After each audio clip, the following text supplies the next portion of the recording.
Hey there, I'm Renee, this is Movie Juice, and Brendan Cowell's in another movie out now called I Love You Too.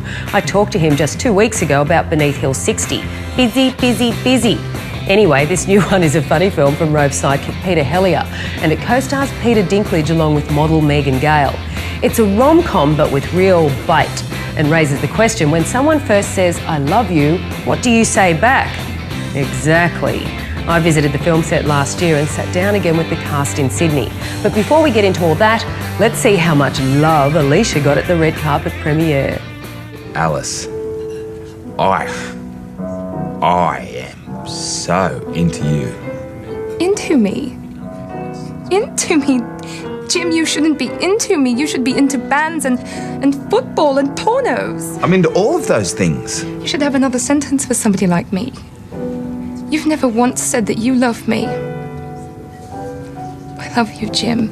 I love you. Well, I can't say it now, can I? What was your inspiration behind this movie? Have you had trouble saying the L word before? No, I'm the opposite. I say it too quickly. I love you, Alicia. I love you too. As quickly as that. I love you too, camera guy. Sound guy, I love you too. Yeah. I love you.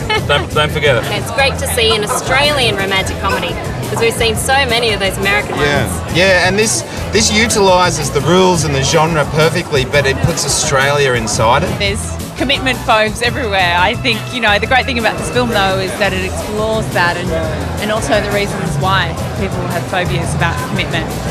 Who the hell are you? Blake, I'd like you to meet a friend of mine, Charlie. Charlie, this is Blake. Nice to meet you, Blake. Do you mind if I ask how old you are? How old do you think I am? I don't know, it's kind of difficult to tell. Blake. 35. Is that in human years? Blake. It's often said that it's very difficult to have the writer on any set, and he didn't direct it. No. What was it like? Very difficult. He is very difficult. He is a very difficult... I'll tell you that. Easy. Yeah.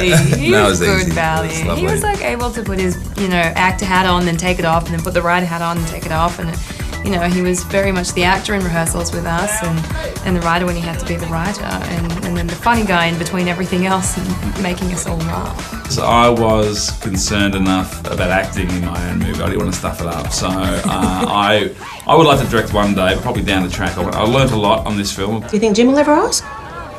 Oh yeah, it's just that the time's not really right just now, and Jim's under a lot of pressure at work.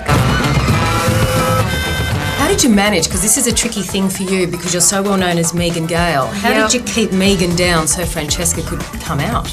You're absolutely right. You're the first person to say that. Oh. Because most people said it wouldn't have been much of a stretch. But yeah, that's exactly right. It's hard when you are so well known in Australia as yourself and as doing another job, that being modelling. And it was interesting for me to explore showing that other side of being a model, how it's not all beautiful and glamorous and A-list parties. It can be a very lonely, solitary life.